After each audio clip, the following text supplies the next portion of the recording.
भारत और पाकिस्तान के बीच जो मसला है उसका अंतर्राष्ट्रीयकरण करने का जो एक ये नया कदम हम लोगों ने देखा है, ये बहुत आश्चर्यजनक है। पहले भी बैक चैनल डिस्कशंस होते होंगे, डिप्लोमेसी का अपना एक रोल है दुनिया के हर कोने में, लेकिन इस प्रकार वॉशिंगटन से सीज फायर की अगर घोषणा होती है तो कई सवाल खड़े करता है। पीओके को वापस लेने की सहमति संपूर्ण संसद के सभी सदस्यों ने एक स्वर में ली थी। 1994 का जो रेजोल्यूशन है, समय आ गया कि उसको हमें दोबारा दोहराना चाहिए। मैं समझता हूं कि हमारी जो मांग है उसको सरकार को सुनना चाहिए और एक विशेष सत्र पार्लियामेंट का बुलाना चाहिए। काफी चीजें उसमें डिस्कस होनी भी चाहिए और देश एकजुट है आतंकवाद के खिलाफ और पाकिस्तान के दुस्साहस के खिलाफ, ये संदेश पूरी दुनिया में जाना चाहिए।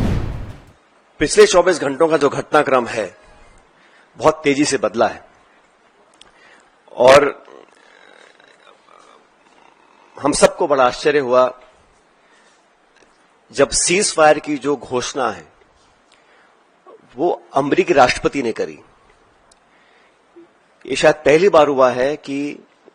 इस प्रकार की सीज फायर की घोषणा सोशल मीडिया के माध्यम से अमेरिका के राष्ट्रपति करते हैं और जो उन्होंने अपने सोशल पोस्ट पर लिखा है उस पर भी हमको ध्यान देना चाहिए।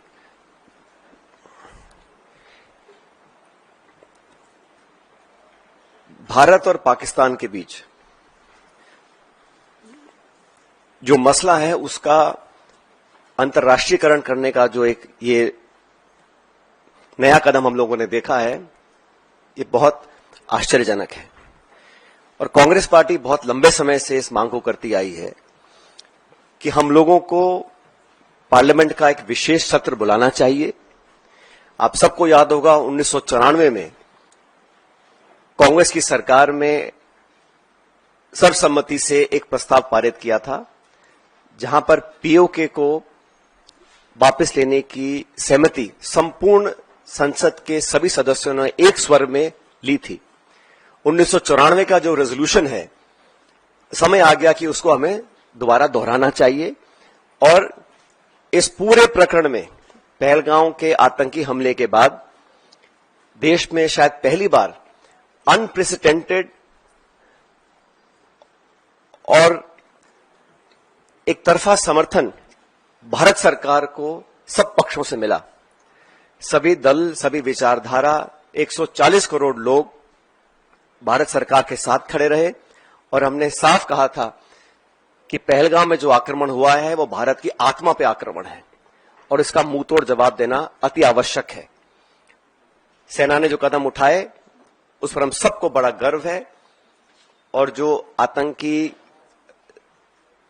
इलाकों पर, ठिकानों पर जो अटैक करा उसका हम सबको बहुत संतुष्टि इस बात की है कि हमारी भारत की सेना उस काम को कर पाई। लेकिन अनवेवरिंग, अनप्रेसिडेंटेड सपोर्ट जो भारत सरकार को दिया, मैं समझता हूं कि हमारी जो मांग है उसको सरकार को सुनना चाहिए और एक विशेष सत्र पार्लियामेंट का बुलाना चाहिए। काफी चीजें उसमें डिस्कस होनी भी चाहिए और देश एकजुट है आतंकवाद के खिलाफ और पाकिस्तान के दुस्साहस के खिलाफ, ये संदेश पूरी दुनिया में जाना चाहिए।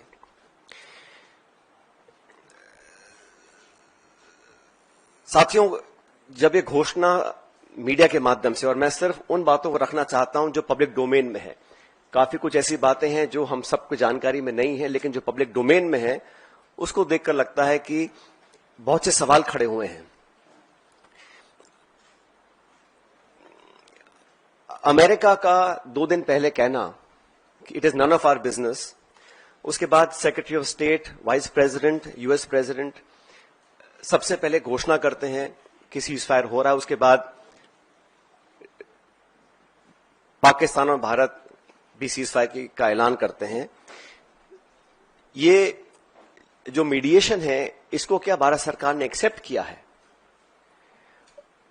और किन कंडीशंस पे इस प्रकार की घोषणा अमेरिका ने करी है,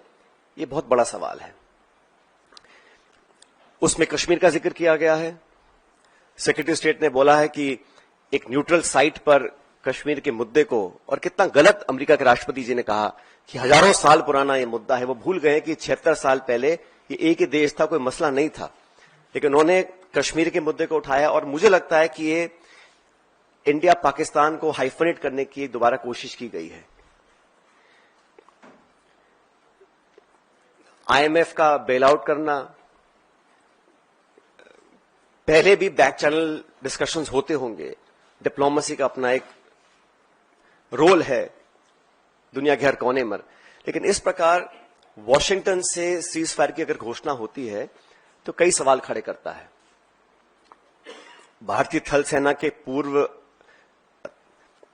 जनरल्स ने भी जो बातें बोली हैं उस पर भी हमको ध्यान देना चाहिए।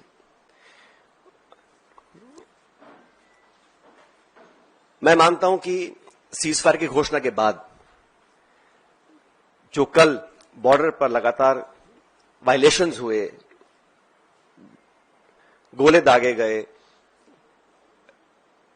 ये उस विश्वसनीयता को खत्म करता है। अगर सीज फायर हुआ है, अनाउंस हुआ है, दोनों पक्षों ने, डीजीएमओज ने बात कर सीज फायर की घोषणा करी है, उसके तुरंत बाद रात भर जो खबरें हमें देखने को मिली हैं उसमें निरंतर वायलेशंस हुए हैं सीज फायर के। इसलिए मैं मानता हूं कि हम लोगों को एक ऑल पार्टी मीटिंग बुलानी चाहिए भारत सरकार को,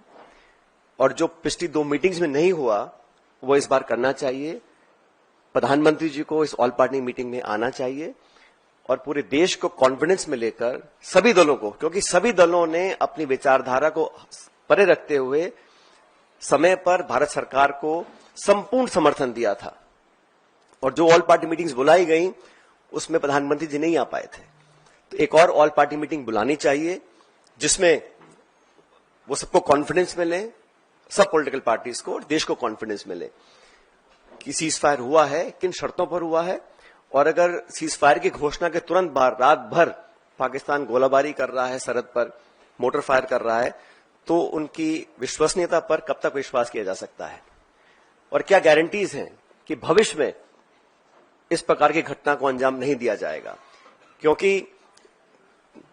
पाकिस्तान की सेना, पाकिस्तान का पॉलिटिकल सेटअप इस देश से बहुत फर्क है, तो वहां पर क्या अश्योरेंसेस हैं, क्या गारंटीज हैं और क्या विश्वसनीयता बची है कल की ढेर सारी वायलेशंस के बाद, ये एक बहुत बड़ा सवाल है।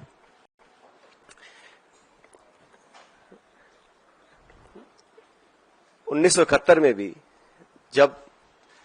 युद्ध छिड़ा था तो अमेरिका ने कहा था कि हम बे ऑफ बंगाल में अपना 7वां बेड़ा भेज रहे हैं, we will deploy the 7th fleet, that's what the American said. But despite that the then government and Indira ji went ahead and did what was in a supreme national interest. आज हम उनको याद करते हैं कि वो नेतृत्व ऐसा था जहां पर नेशनल इंटरेस्ट को सबसे ऊपर रखा गया।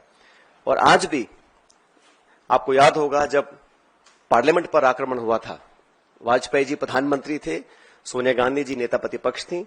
सदन के पटन पर उन्होंने खड़े होकर कहा था कि भारत, पूरा देश, पूरा विपक्ष सरकार के साथ है, जो भी उचित कदम उठाना है उसको उठाएं और निसंकोच उठाएं, हम आपके साथ रहेंगे। उन्हीं परंपराओं को कायम रखते हुए प्रमुख विपक्षी दल कांग्रेस पार्टी और तमाम दलों ने, चाहे वो खरगे जी हो, राहुल गांधी जी हो, हम सब ने सरकार को पूरा समर्थन दिया था। लेकिन इस प्रकार जो सीज फायर की घोषणा अमेरिकी राष्ट्रपति करते हैं, कुछ घंटे के बाद उसको वेरीफाई पाकिस्तान और इंडिया करते हैं, तो कहीं ना कहीं इस कश्मीर मुद्दे पर भी जो स्टेटमेंट्स आए अमेरिका की तरफ से, उस पर सरकार को अपना पक्ष रखना चाहिए, क्योंकि ये बायलैटरल इशू है। इसका अंतर्राष्ट्रीयकरण करने की जो कोशिश की जा रही है इस पूरे प्रकरण के माध्यम से, मैं इसको ठीक नहीं समझता हूं। एक विशेष सत्र पार्लियामेंट का बुलाना चाहिए और कम से कम 1994 का जो रेजोल्यूशन था उसको दोबारा अडॉप्ट करें और देश के सामने स्पष्ट तरीके से कहा जाए कि no third party involvement will be accepted, it is a bilateral issue and it is India's and Pakistan issue and no country including America should have a space to intervene in a bilateral issue. अब तक हमारे पिछले कई दशकों की जो foreign policy थी, जो स्टेटेड पॉलिसी थी, वो बड़ी स्पष्ट थी उसमें कहीं मीडिएशन का, नेगोशिएशंस का, थर्ड पार्टी इन्वॉल्वमेंट का कोई स्कोप ही नहीं था, चाहे कोई प्रधानमंत्री हो, कोई सरकार हो। लेकिन जो अमेरिका का स्टेटमेंट आया है, उस पर इन सारी चीजों के ऊपर एक सवाल उठना लाजमी बनता है। इसलिए मैं इतना अपील करूंगा कि ऑल पार्टी मीटिंग सरकार को बुलानी चाहिए तुरंत प्रभाव से, और हमारे सैनिकों ने पिछले दिनों में जो कर दिखाया है, मुझे लगता है कि उस पर हम सबको बड़ा फख्र है, बड़ा नाज है, और हमारी सेनाओं का जो बल, जो ताकत, जो शौर्य, जो वीरता, जो कार्यकुशलता, जो प्रिसिशन, जिस जांबाजी से उन्होंने मजा चखाने का काम किया है पाकिस्तान को, उन सब पर हमको बड़ा नाज है, बड़ा फख्र है।